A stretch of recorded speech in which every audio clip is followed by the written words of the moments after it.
le talk Orange Le Figaro. Question Karl Meus, réponse Luc Châtel. Luc Châtel, bonjour. Bonjour. On démarre par une série de 4 questions. Vous essayez de répondre par oui ou par non. On y va. La légalisation du mariage homosexuel ouvre-t-il la porte à la polygamie, l'inceste, voire la pédophilie? Non. Faut-il à tout prix limiter le déficit à 3% du PIB l'année prochaine? Oui, même au-delà. Au-delà, les années suivantes, mais en tout cas, pour l'année prochaine, 3%. Oui. L'UMP doit-elle s'allier avec le Front National? Non. Croyez-vous que Nicolas Sarkozy veut revenir? Je ne sais pas. Merci d'avoir joué le jeu, c'est vrai que la dernière question était un petit peu piégeuse.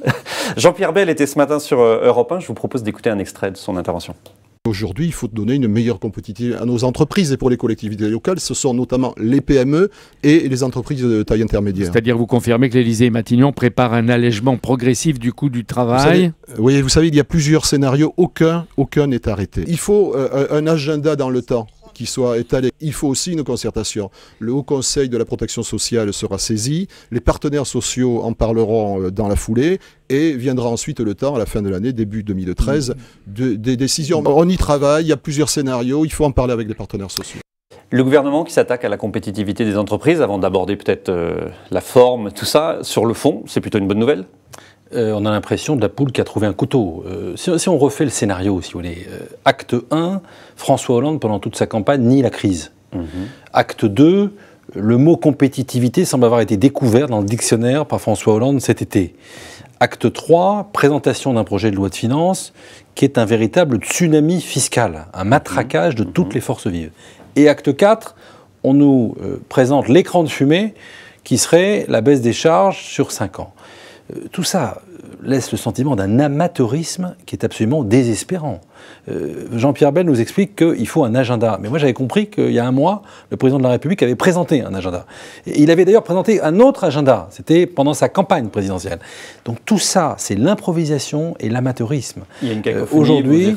Mais sur le fond de la mesure, le fait de s'attaquer, de dire il faut un choc de compétitivité, c'est plutôt une... Non, mais le problème, c'est pas de dire. Le problème, c'est de faire. Ouais. Or, le gouvernement fait le contraire dans la loi de finances.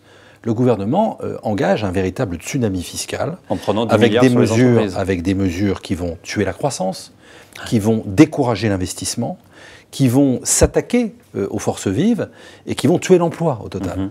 Donc on voit bien qu'il y a les paroles d'un côté où on découvre que la compétitivité pourrait être un problème et de l'autre, il y a la réalité des actes. Qu'a fait le gouvernement depuis 4 mois? Il a supprimé la TVA anti-délocalisation, qui était la mesure emblématique, qui consistait, qu'il y avait une vraie cohérence, qui consistait à dire il y a un problème de délocalisation, il y a la mondialisation, eh bien favorisons ceux qui investissent en France, donc baissons leur coût du travail, et au contraire taxons les importations.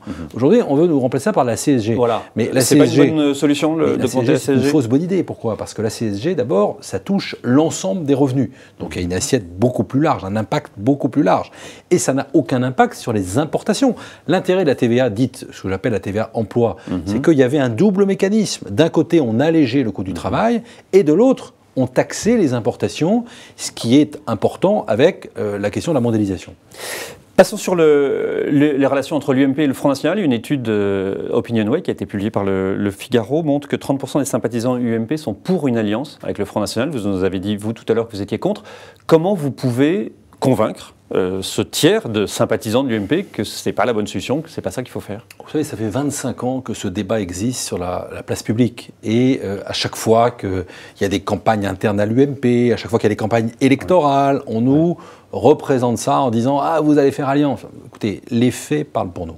Nous n'avons jamais fait alliance. Et nous ne ferons jamais alliance avec le Front National. Vous pouvez dire aujourd'hui au municipal 2014, jamais. Et nous avons toujours été clairs. Et si un maire veut faire une alliance parce qu'il veut sauver sa mairie, politique délibéra, mais il sera exclu. Il nous est arrivé de le faire et d'exclure. Nous avons été toujours très clairs dans nos paroles et dans nos actes. Excusez-moi, ça n'a pas été le cas du Parti Socialiste, qui veut bien nous donner des leçons là-dessus, mais dont un certain nombre de parlementaires sont aujourd'hui à l'Assemblée nationale grâce au vote du Front National. Parce que n'oublions pas que si François Hollande est à l'Élysée aujourd'hui, c'est en grande partie à cause de Marine Le Pen, et si le Parti Socialiste a une majorité à l'Assemblée nationale, c'est en grande partie à cause du Front National. Autre élément dans cette étude qui est très intéressante, 88% des sympathisants UMP sont favorables, enfin sont plutôt opposés au cumul des mandats. On sait à l'UMP que ce n'est pas chez les dirigeants la mesure la plus populaire. Qu'est-ce que vous en pensez, vous, qui êtes C'est un sujet très compliqué, parce maire que, et député. vous savez, c'est un petit peu quand on pose la question aux Français, qu'est-ce que vous pensez de la classe politique? Et vous avez une majorité qui est très suspecte vis-à-vis de la classe politique. Puis ensuite, quand on leur demande qu'est-ce que vous pensez de votre député, de votre maire, là, il y a une adhésion importante. Donc on est un peu dans le même cas de figure. Dans l'absolu, on est contre le cumul, et puis concrètement, on aime bien son député maire. On aime bien qu'il soit député ou qu'il soit ministre, parce qu'on s'aperçoit que ça rapporte. Et inversement, on est content d'avoir au gouvernement des personnalités qui sont des hommes et des femmes de terrain. Vous savez, moi, j'ai été 5 ans au gouvernement de Nicolas Sarkozy.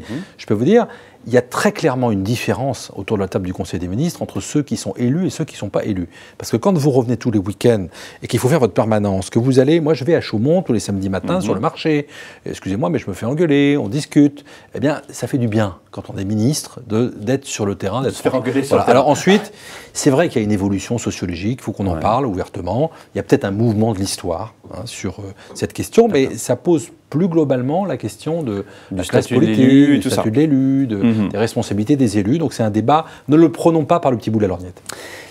Il paraît que Jean-François Copé n'a pas le moral en ce moment. Franchement, c'est hallucinant. Je ne sais pas d'où on sort ça. Moi, je l'ai 3 fois par jour lit au téléphone. Je vais en réunion avec lui. Il fait des salles combles tous les jours. Il fait 3 meetings par jour. Il y a une adhésion formidable. Non, intox. Intox total. En même temps, c'est vrai qu'on n'a pas d'éléments probants pour essayer de voir si la campagne de Jean-François Copé marche bien. On a des sondages sur les sympathisants qui montrent que François Fillon gagnerait. Qu'est-ce qui vous laisse penser que le jeu n'est pas joué? Je vais vous donner des éléments. Premier élément très objectif, les parrainages. En gros, il y a un rapport de force totalement équilibré sur les parrainages entre François Fillon et Jean-François Copé. Deuxièmement, moi je tourne beaucoup sur le terrain. Et je vois de plus en plus vous vous rapprochez de ce qu'on appelle le corps électoral, ceux qui vont aller voter le 18 novembre. Les militants. Plus ils sont pour Jean-François Copé. Mais parmi les militants les plus actifs, c'est-à-dire ceux qui vont aller voter, ceux qui tiennent nos permanences, ceux qui ont fait nos campagnes, eh bien plus vous allez vers eux, plus ils sont pour Jean-François Copé. Ce qu'ils veulent, eux, c'est quoi? C'est pas choisir un candidat à la présidentielle de 2017 qui doit rassembler. Non, ce qu'ils veulent, c'est un chef de guerre, un homme de combat, celui qui porte la parole, qui porte le fer contre François Hollande et qui est capable de nous conduire à la reconquête, qui est capable d'être sur le terrain, qui est capable de structurer le mouvement. Jean-François Copé, ils le connaissent, parce que ça fait 20 mois qu'il est secrétaire général. Et ils considèrent qu'il est un bon secrétaire général.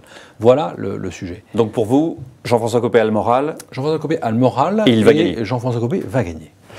Ce matin, juste une petite réaction, Jean-Pierre Raffarin dit « Je préférerais que la jeune génération assume son avenir ». Il répondait à une question sur la possibilité d'un retour de Nicolas Sarkozy. Vous nous avez dit tout à l'heure, vous ne saviez pas s'il allait revenir, mais au fond, est-ce que c'est vrai que ce n'est pas à vous, votre génération, la génération des cadres et des quinquas, de prendre son avenir en main? Je pense que ce n'est pas se poser la question du retour. Ce n'est pas incompatible. J'appartiens à ce qu'on appelle cette jeune génération, qui est plus non plus très jeune. Moi, j'ai 48 ans. Mais en même temps, moi, j'assume pleinement les années Sarkozy. Et je regarde avec un certain agacement certains de mes amis, tous les jours, prendre leur distance avec le bilan en disant on n'a pas fait assez ça, on n'a pas été assez loin, on aurait dû faire ça. Vous savez, l'histoire jugera. Il y aura suffisamment de spécialistes, de commentateurs pour dire ce qui n'a pas été bien, pas été bien. Et ce que je dis, c'est que c'est pas en enterrant Sarkozy qu'on rassemblera l'UMP. Voilà. Je pense au contraire qu'il faut être fier de ce bilan, mais bien sûr qu'il faut construire l'avenir. C'est ça le sujet. Et c'est vrai que c'est plutôt à notre génération de le faire. Oui. Luc Châtel, merci d'avoir répondu à nos questions.